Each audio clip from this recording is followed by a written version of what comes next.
Ultra Proven Solutions recently completed a PFAS pilot in the field to help with finding their role in the future of PFAS treatment across North America.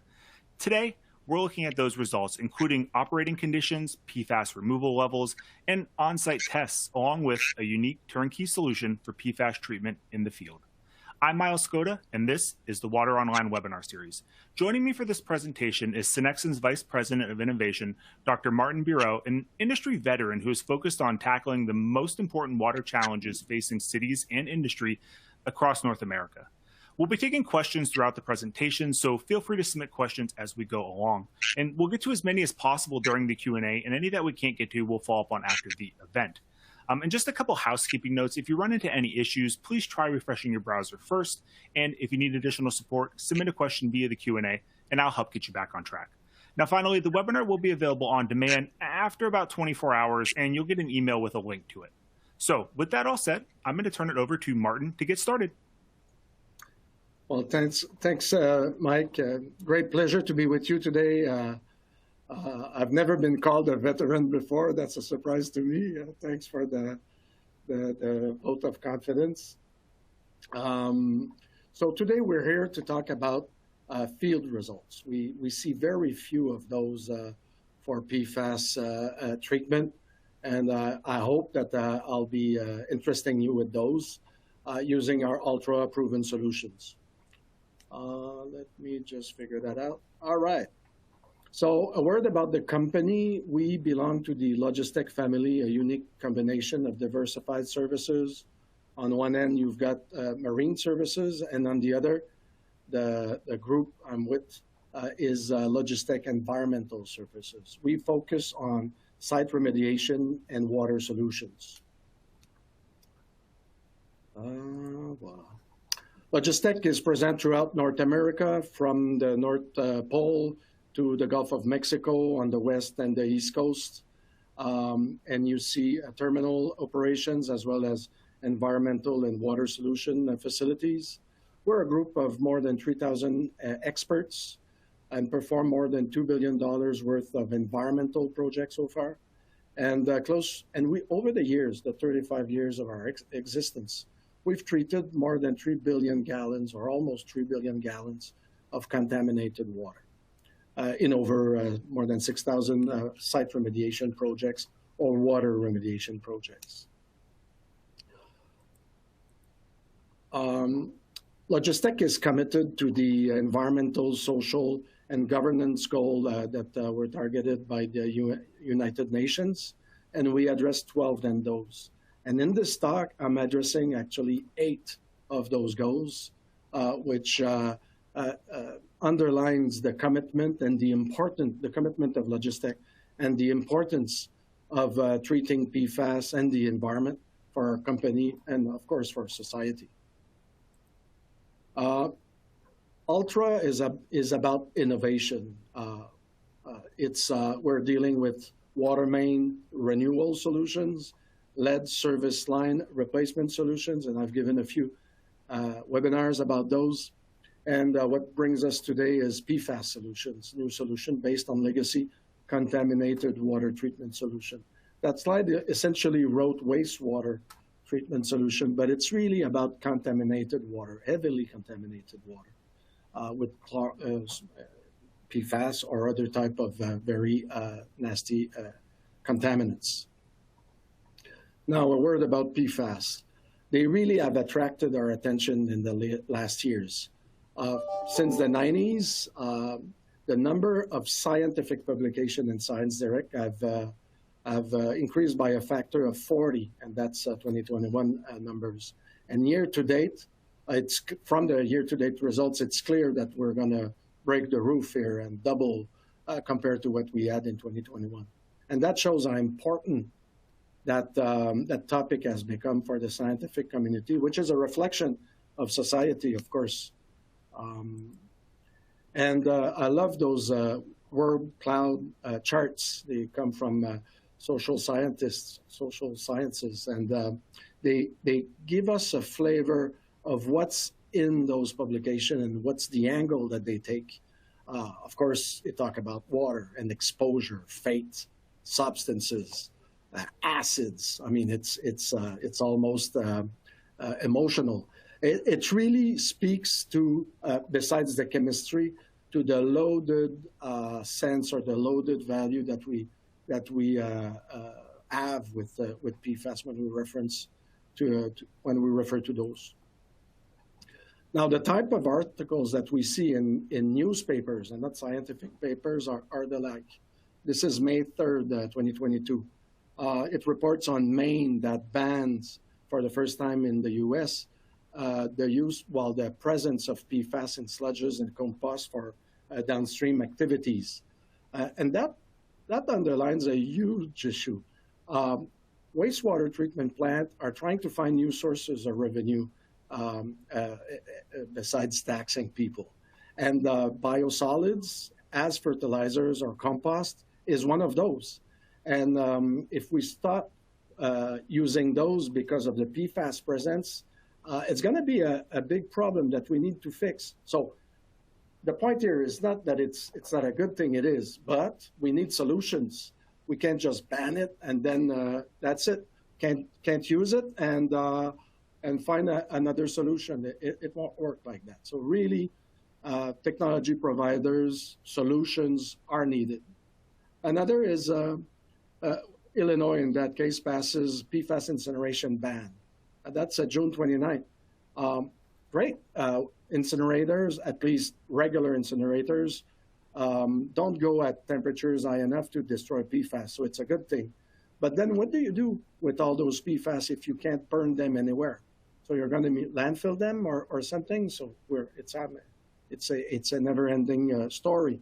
So we, again, need to underline the solutions that are needed here. And the EPA is guiding us, in this case, for example, with new health advisory values for PFOA and PFOS, which is great. But when you look at the numbers, that's 4,000th, so 0.004 of a part per trillion. So the chemist in the audience will ask, so how do you even measure this? We have our own lab. We talk to labs all day long, and none can do that currently. So while guidance is great, again, solution will be necessary in the future.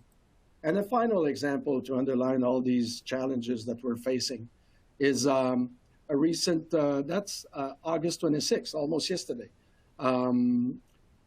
proposed hazardous substance designation for PFOA and PFOS.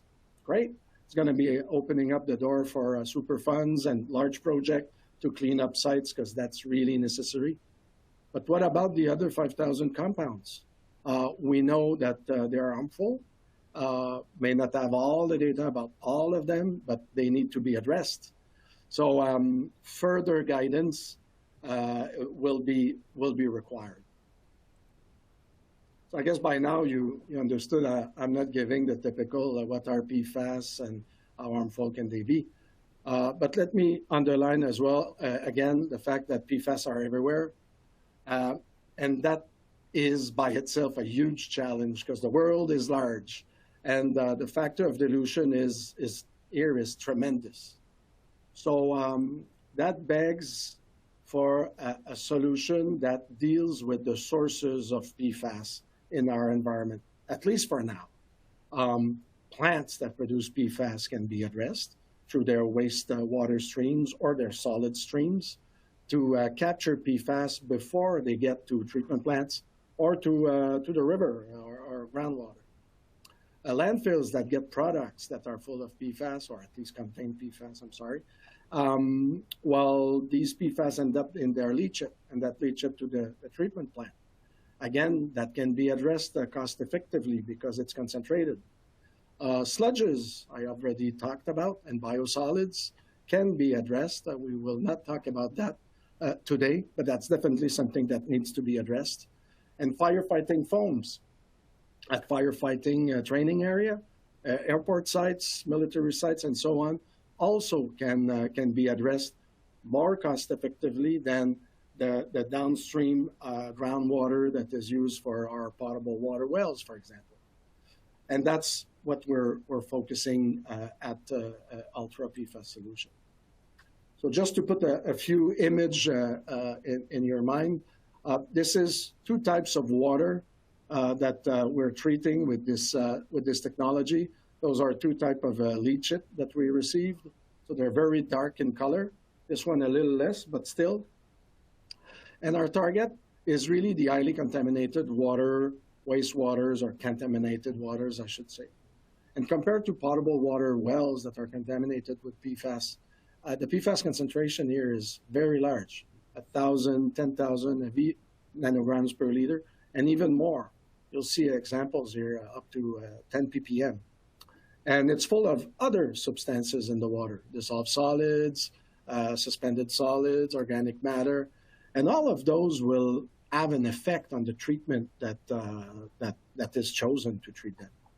And in particular, if you use membrane technologies, GAC, resins, or the like, well, they're going to be interfering with your treatment aimed at PFAS alone. And that has a big effect on the cost effectiveness of those approaches. So our objective is clear, is to develop an efficient and solution for PFAS that cost effectively removes PFAS, hopefully both long chain and short chain PFAS in highly contaminated streams. To do so, we rely on toolbox approaches. For leachates in particular, extraction using foam fractionation, our proprietary technique, is extremely efficient. I'll be showing you some examples of that in a moment. We rely also on other techniques like liquid-liquid extraction with conditioning liquids or media, depending on what it is. For groundwater, contaminated groundwater, it works very well. Case of leachate, a little less so compared to foam fractionation. So these will not be the topic of the talk today. And then we use our own proprietary media. It's still at the developmental stage, but it works extremely nicely. You'll see some example. And then polishing when necessary using conventional media or our own. And finally, also at the developmental stage is destruction or encapsulation of PFAS waste streams, concentrated PFAS waste stream. And I'll be showing a few examples of things that we've done in the past. So the heart of the process is really a sequence treatment approach, upstream filtration, and then PFAS contaminated water treatment using foam fractionation. The concentrate goes to as much as we can, a further concentration until the volumes are small, and then we will go for destruction or encapsulation. And the treated stream, will go to our own media, Altra, GAC, resin, or others, depending on what works best. And that's essentially what you're going to be seeing today, both in the lab and in the field. A word about foam fractionation before we go to the heart of the topic, the field demonstration projects. This is a process that has been used for decades in the pharmaceutical industry and other industries, food and others, and including civil works, treatment of water, I mean. And we've used that technique in 2001 for AFFF spill cleanup on a military base in Canada. And this is the typical case of a reservoir that had leaked. So we hydraulically contained the spill using upstream wells and then pumping treat downstream. And then with controlled in situ soil washing in closed loop, we washed the soil, pumped it, treated, and then in sequence. And that water that was treated was foamed. We recuperated the foam, dried it, let it set, and then passed through a carbon filter, which was used at the time. So it's been used for decades by even our company in 2001. It was an important spill considering the concentration in AFFF.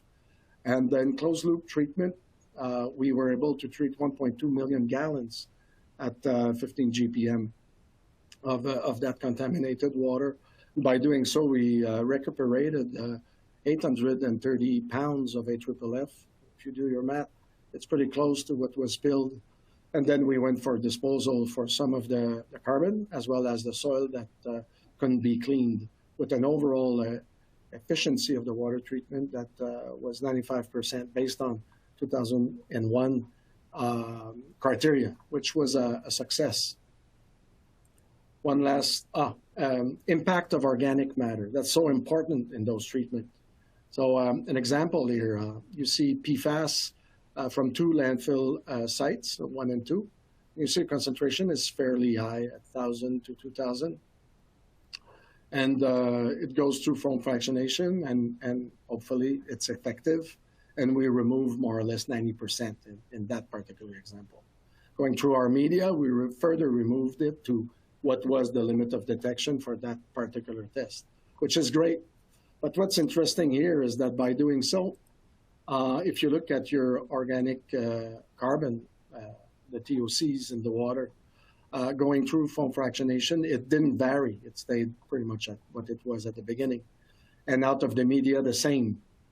Whereas resin for that particular water captured 25% and 52% of the TOCs in the water.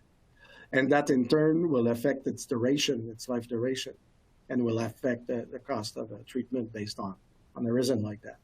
And that shows that, I'm not saying resin are not good, I'm saying that you need to remove as much as you can by physical means the PFAS in your water before you go to that last step if you want that resin to do what it's meant for. And that's the way to cost effectiveness.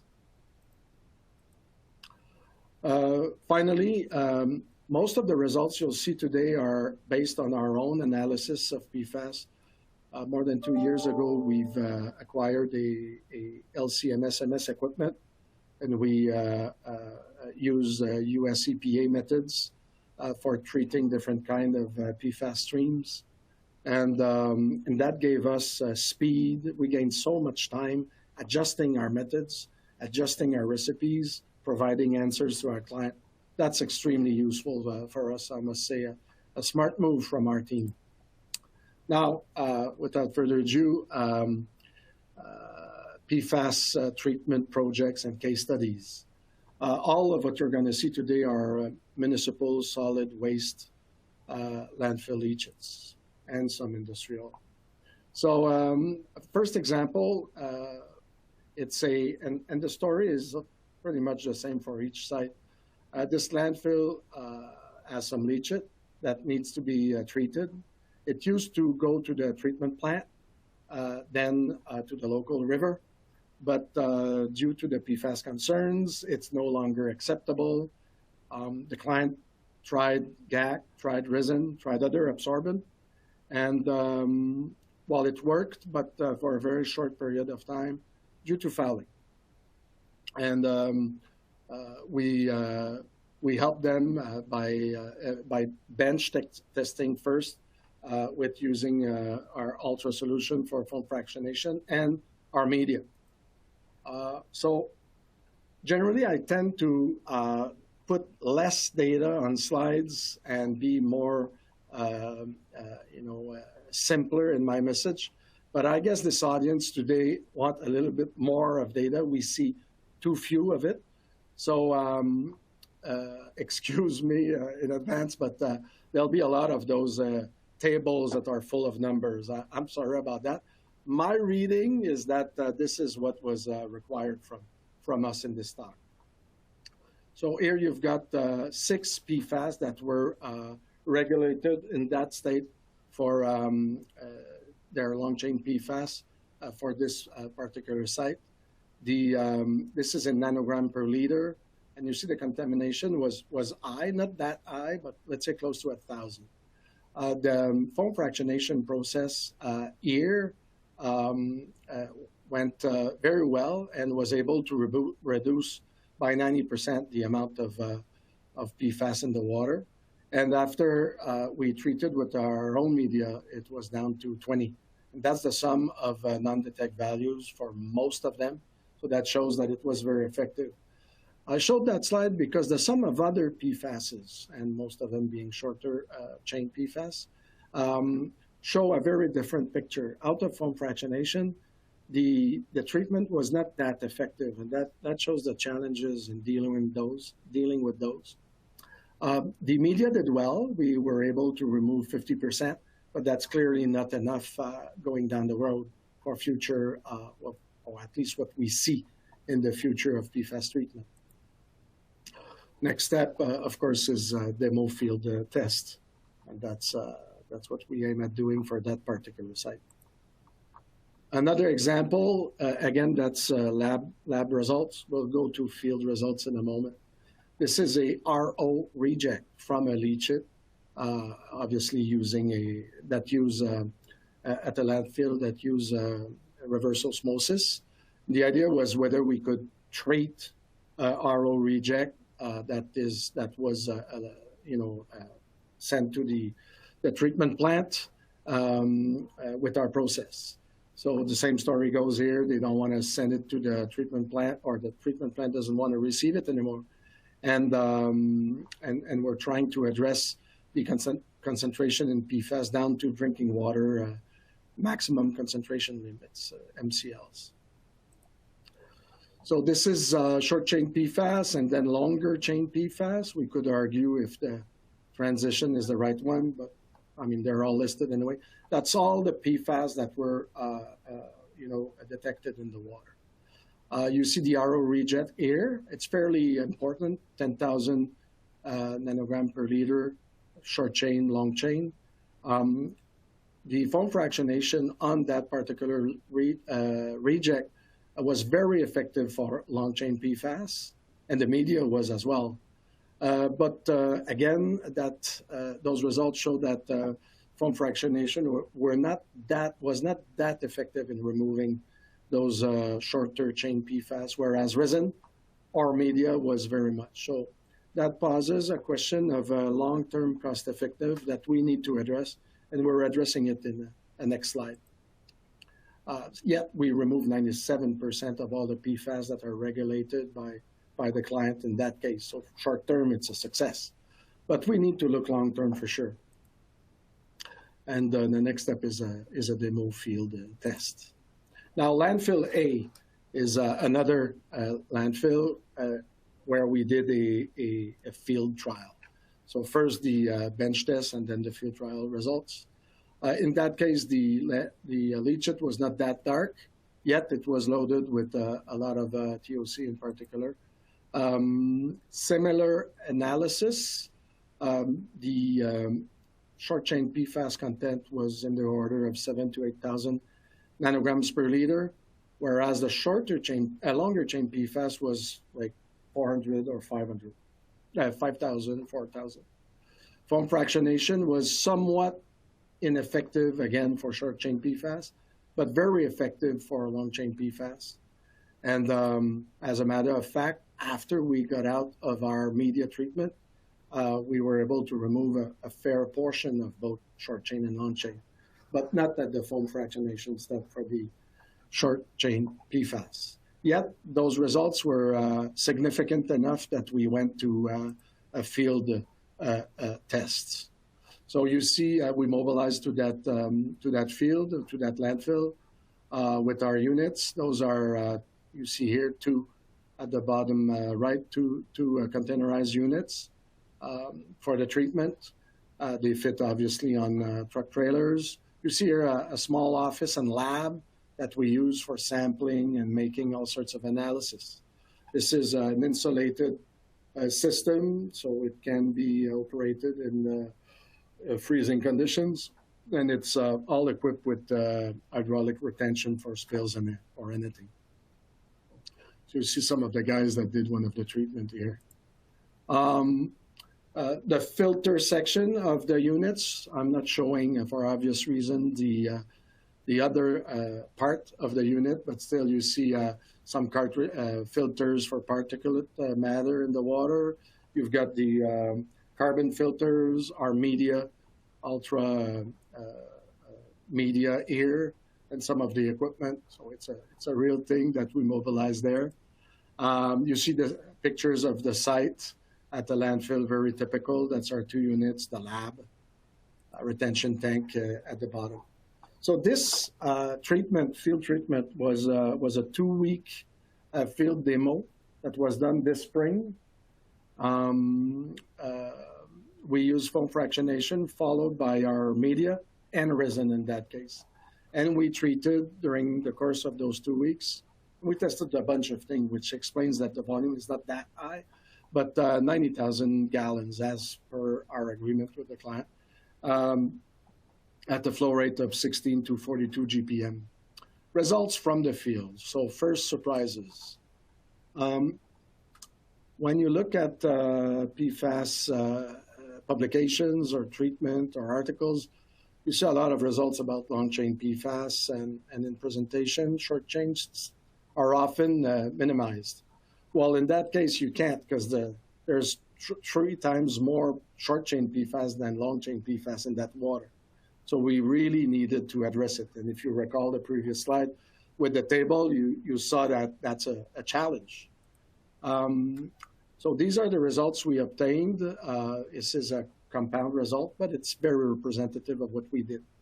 This is a long chain solid line and short chain dotted line of the PFAS treatment in the raw water, the foam fractionation at the exit, and the resin or media at the exit, and both work very nicely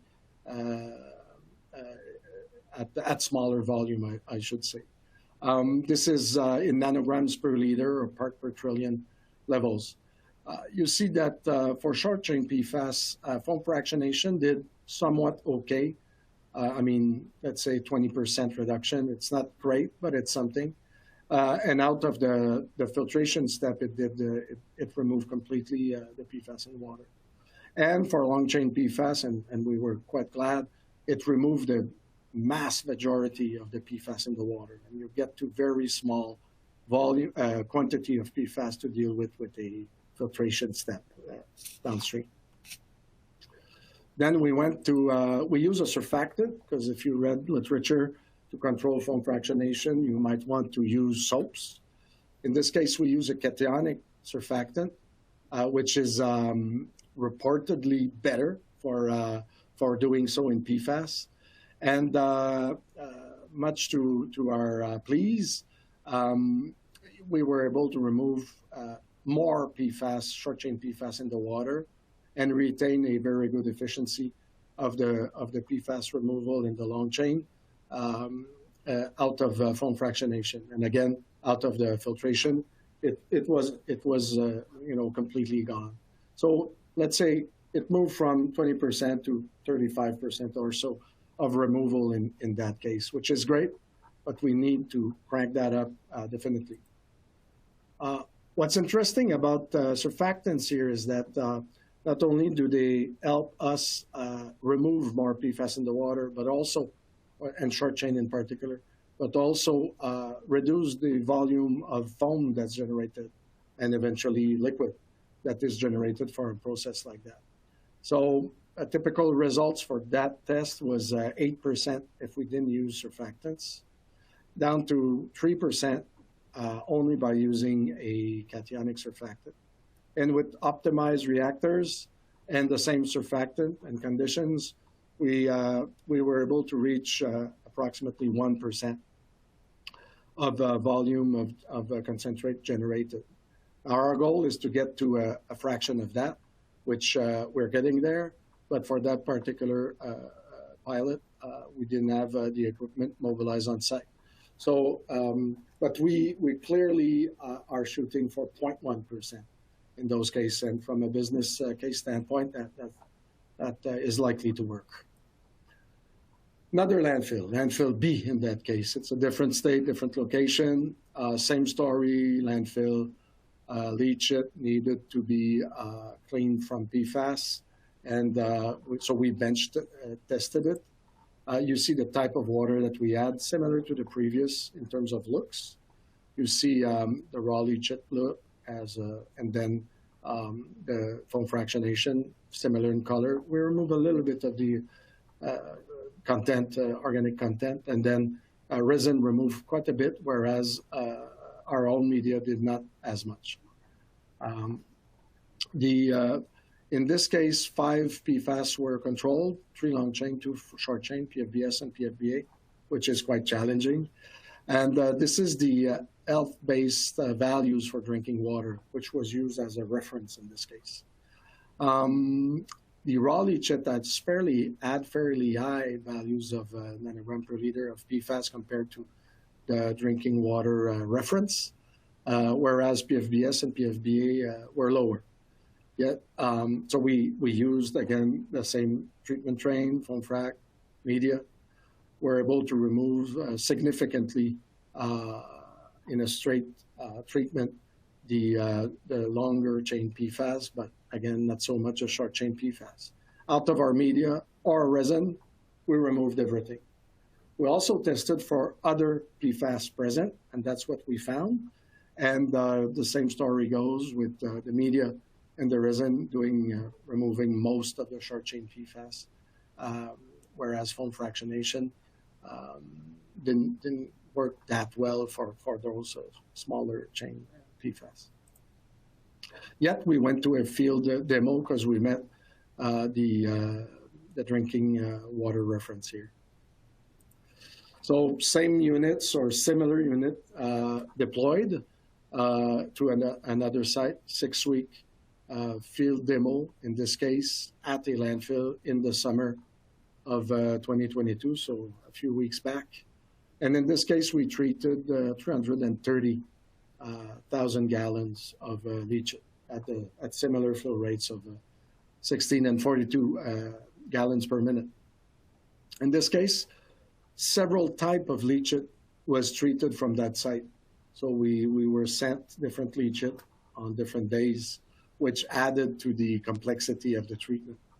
And just to show you an example of that, this is 5 leachate that we received. We received a lot more, but this is 5 examples. And that's a ratio of short chain to long chain PFAS in the water. So you've got leachate 1 and 2, which had more or less the same amount of short to long chain PFAS. Then we treated leachate 3, which had half the short chain PFAS compared to the long chain PFAS. And then 4 and 5 had twice as much long chain PFAS and even more in case of leachate 5 compared to short chain PFAS. So all different animals, all different chemistries, and probably all different results. Well, not so much, but bear with me a second. So this is, again, in nanograms per liter for the long chain and short chain PFAS without surfactant first. This is an example where long chain PFAS obviously was more prominent. The treatment was very effective in removing those from the first stage. And the second stage was not bad at all. We remove 30-35% of the short chain PFAS out of the foam fractionation thing. And then we went to, in this case, strictly resin with very good results. That the sum of everything. So that's pretty good. Then we used the cationic surfactant because it did so well previously. And in this case, it did not. Actually, we had issues with volumes of water, of concentrate generated using that surfactant. And it was quite ineffective at improving our treatment. I mean, within the error bar, I mean, this would be very, very similar. So I don't consider that a significant result or difference. Yet the longer chain PFAS worked nicely, but I mean, down the road, we're going to be addressing the short chain PFAS a lot. And if landfills are actually fixing or transforming long chain into short chain, that's definitely what we aim at doing. So we went back to our books and chose an anionic surfactant, which supposedly is not as effective. And on the contrary, it was very effective, both in controlling our volumes of foam generated in the concentrate, as well as removing the short chain PFAS. Long chain PFAS did very well again, but the short chain PFAS, we achieved almost 70% removal, 68 if I recall correctly in that particular case. which is extremely good, given the fact that they're less toxic in general and the criteria in general tend to be higher to meet. That's going to be very, very interesting down the road. So I guess from the field testing that I just showed you and with the time that we have, it's very clear that when you call someone, if you're a landfill owner or utility, and I've got that leachate, it's quite typical. Well, no, there's no such thing as a typical leachate. Even on a site, it differs from days to day, from site to site, cell to cell, and we really need to adapt or uniformize the type of PFAS streams that we need to treat to be hopeful to have a reliable and consistent process down the road. So that's complex. It needs real-time or almost real-time feedback. That's why having a lab close by is extremely useful. Out of those processes, those projects, we were able to confirm first that what we do in the lab, we can reproduce in the field, which is really great, because the opposite would be quite disappointing. And but all the optimization, all the final results need to come from the field. There's no need in spending a year in the lab and doing, with PhDs. I mean, it's the field that's going to tell us the answer. So bench test is great, need to do it, definitely, but the field test is the way to go. The field test helped us demonstrate that our foam fractionation process with Altra can cost-effectively treat long-chain PFAS and do, upon appropriate optimization, a very good job with short-chain PFAS. Our best results are 70% removal. I wouldn't say that our average results are 70%, but we've never spent 2 years on a given project. So I can bet you we're going to get that percentage of removal for short-chain PFAS quite high once we know what we're playing with. It's like anything, huh? Then another point is that we need clear targets from the regulatory authorities as well as the clients. And right now, and it's not their fault, but landfill owners don't know exactly what kind of criteria they'll have to meet. But that's going to be important for us as a team, solution providers, client, regulatory bodies, utilities, to have the best, affordable solution for that important problem. So that's really, really a key point to what we need to do. I wish we were presenting a full business case that includes destruction and stabilization. I'm not, but it's definitely in the process. And before you ask, I didn't have time to look at the chat for the questions. I'm sure there are questions about that. But so what do we do with our concentrate? I'm sure we have a question like this, one or two. In a previous seminar or webinar, I've presented results that we obtained from a plasma treatment that was extremely interesting. I'm not going to present that again. We weren't able to test our concentrated leachate with that plasma treatment yet. It's in the works. It's in the lab right now. But we have done so with a stabilization method and an advanced oxidation method. I'm going to share the results with you. First, the stabilization method is I'm not at liberty of disclosing exactly how it's made, but we do a cast out of these streams of PFAS, very concentrated. Then once that cast is ready, it's a monolith. We expose that monolith that is aimed at being landfilled, for example, to a synthetic precipitation leaching procedure, which in the field of those leachate testing procedures is an acceptable method. And then we analyze the PFAS in that leachate. And that procedure involves, there's an ASTM method for it, ASTM 1310B, I'm sorry.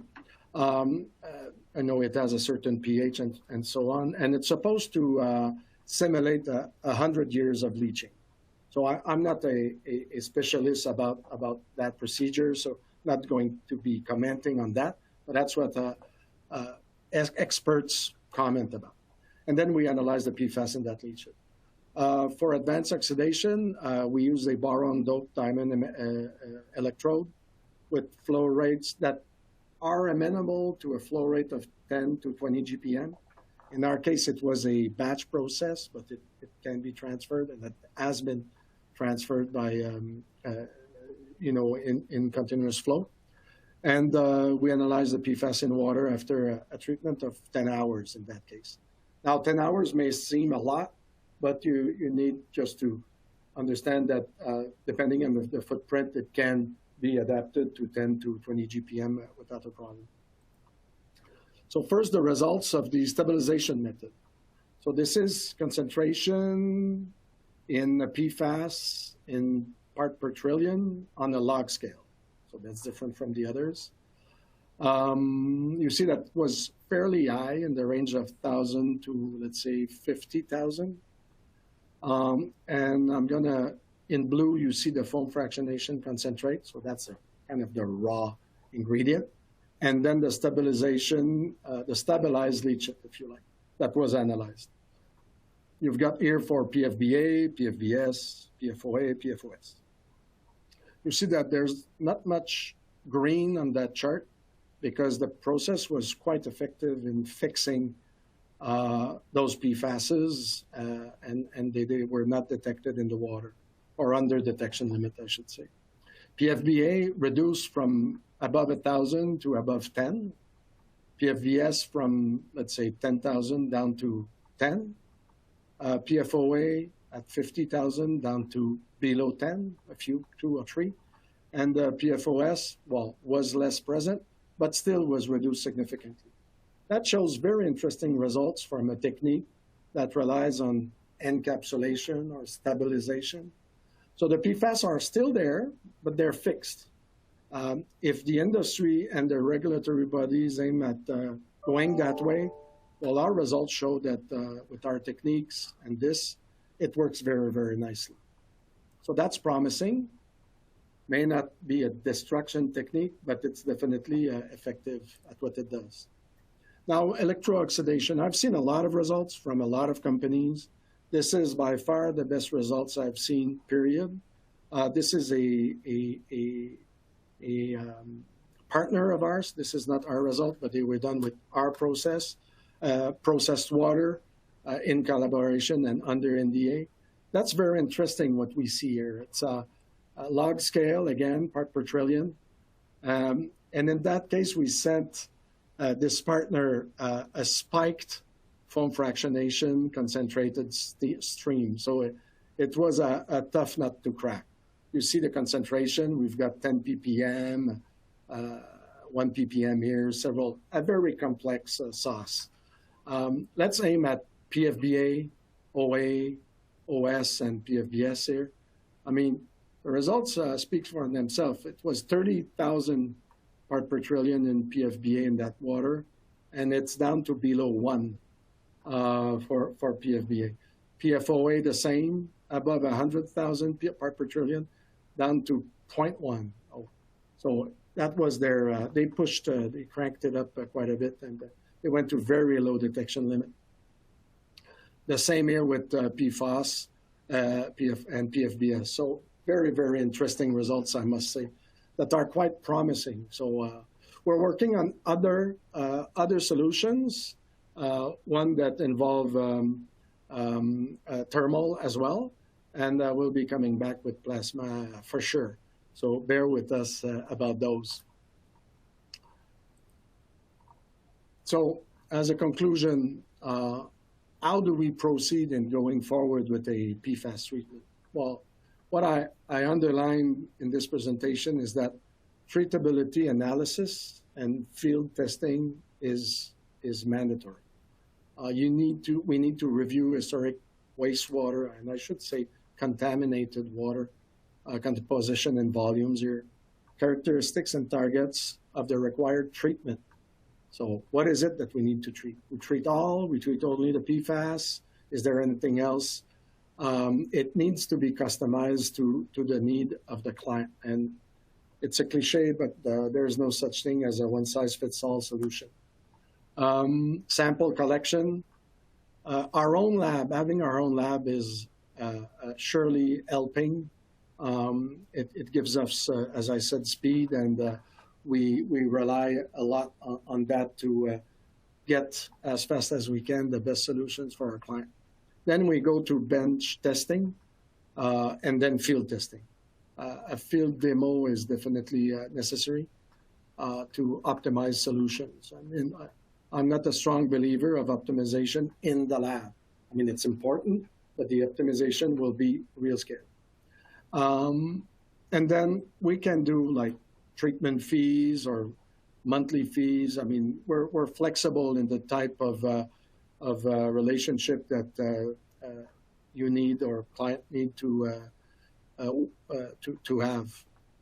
We'll also do some punctual treatment, mobilize, treat, and demobilize, or continuous long-term treatment water service.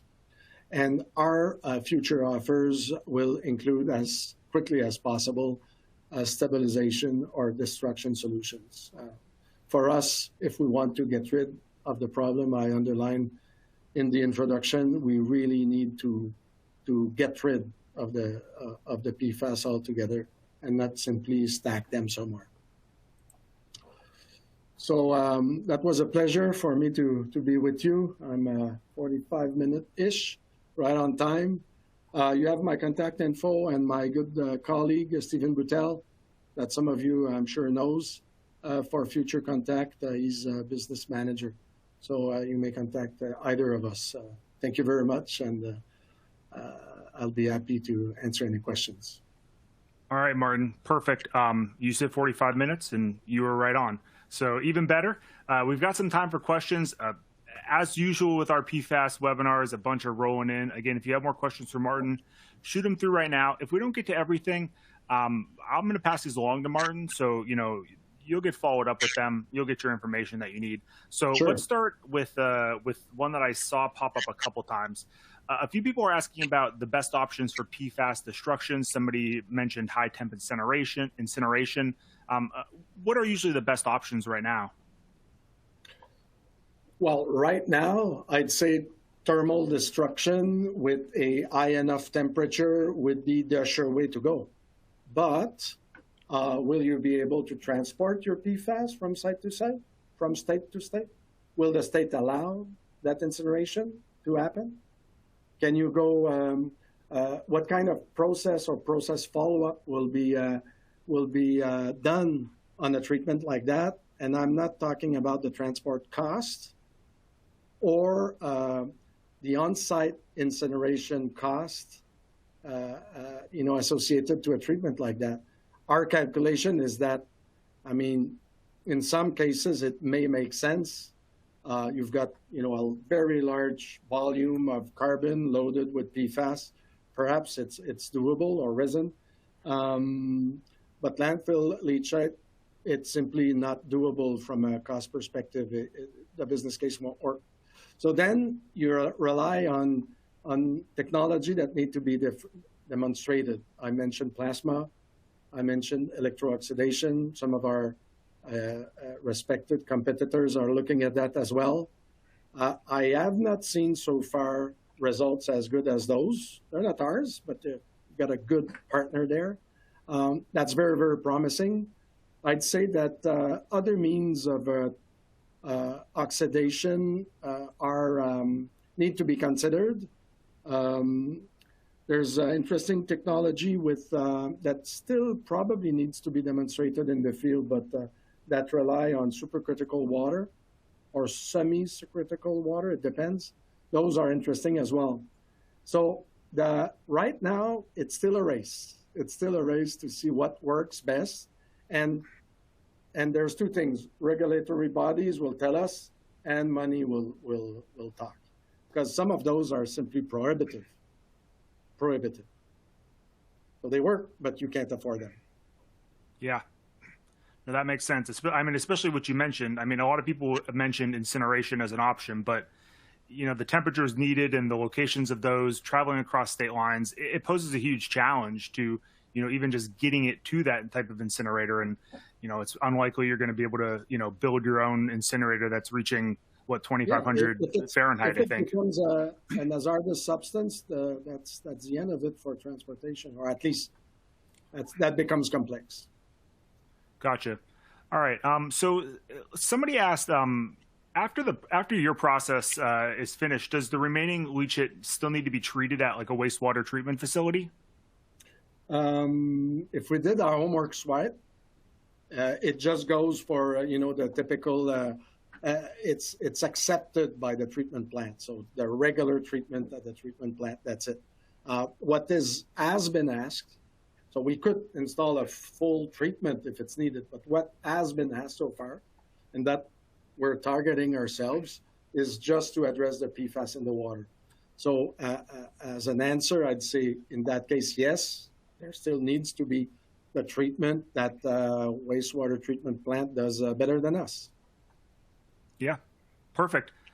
Let's see. So someone's asking about the foam fractioning technology, and they said, could you use the foam fractioning technology to remove low levels of long-chain PFAS in groundwater drinking supplies? Absolutely.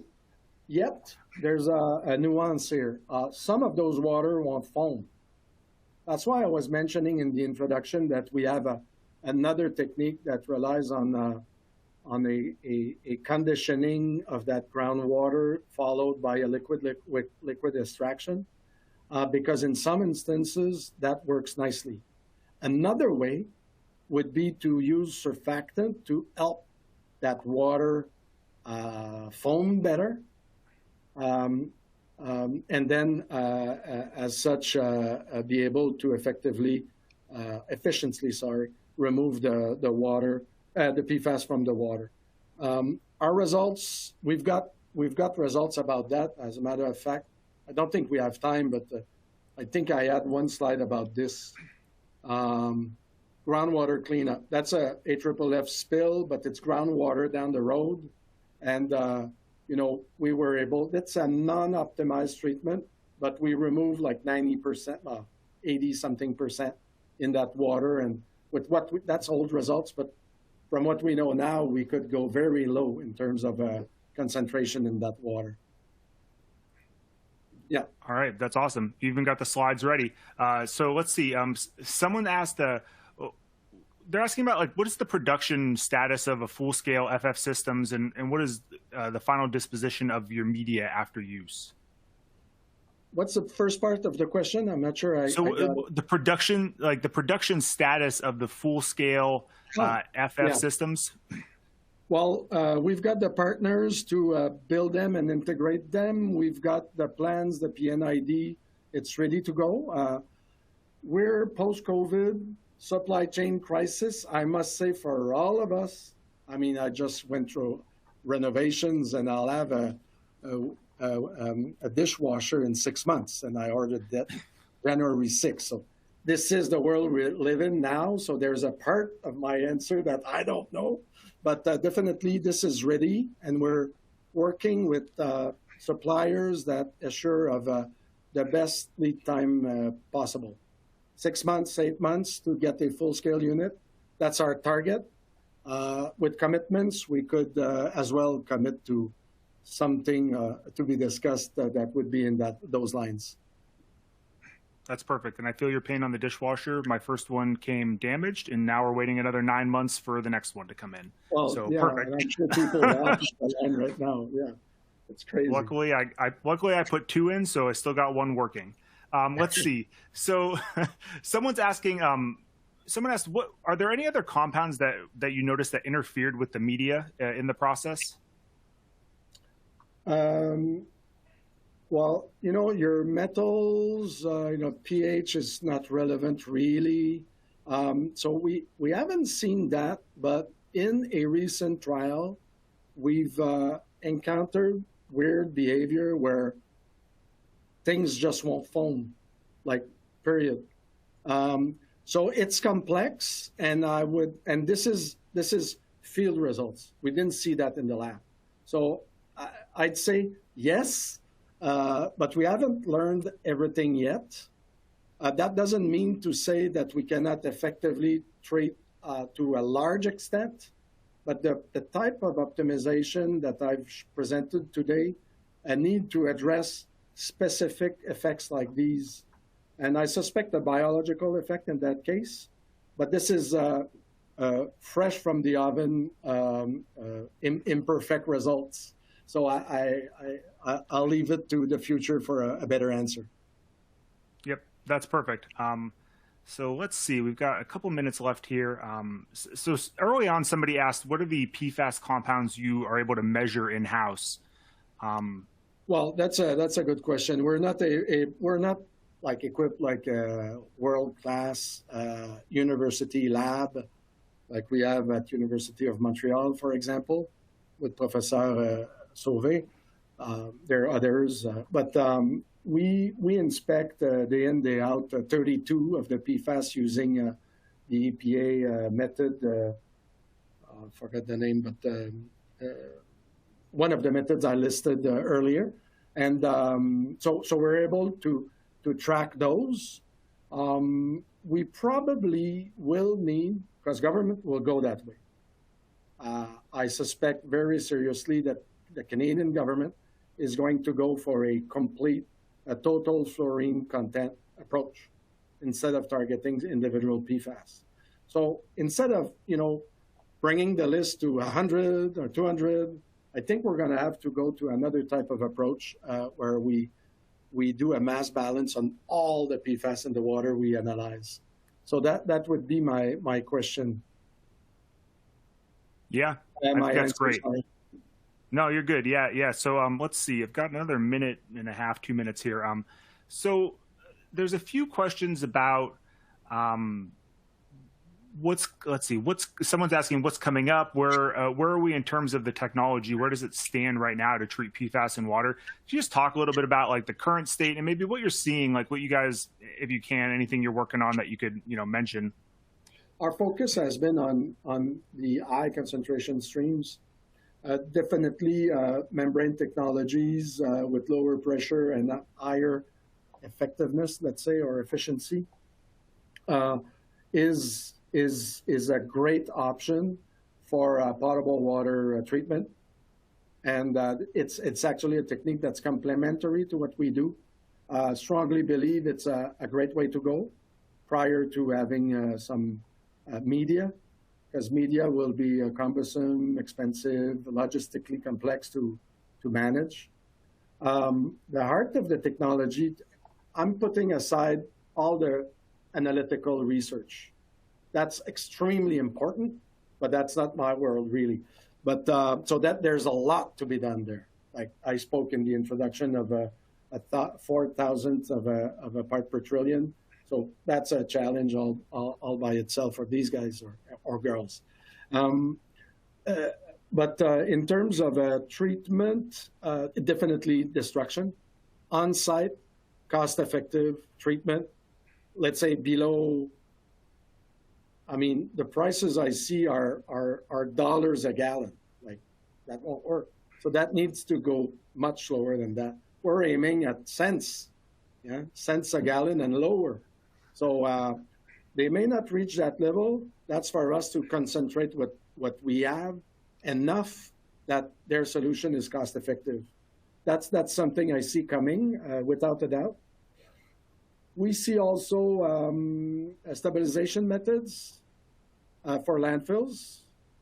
And I guess top on my list is to reproduce what we did in 2001 with that great team. I just had finished my PhD and I was in fracture mechanics, a whole new topic, but and a whole other topic. But so I didn't know about that at all at the time. But we need to reproduce that to address airfields, airports. That is where it hurts. The liability is environmental liability is. So that's our next target. All right, Martin, that's perfect. 1 o'clock. We're going to wrap it up here. I've got about a couple dozen questions still left.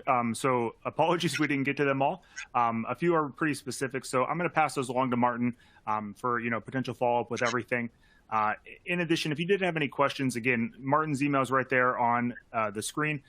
It should also be in the sidebar off to your left, along with my contact information. If you did need to get in touch, I can help get you connected to anybody that you need as well. But Martin, great presentation. I think the data was perfect. The right amount, exactly what we needed. Yeah, I hope I didn't bore the audience too much. I mean, it's a lot of numbers, but people want those numbers, I think. Exactly. Yep. And most people stayed on the whole time, so I think we did real good. So with that, audience members, thank you again. Have a great rest of your day, and we'll see you next time. Yeah. Yep.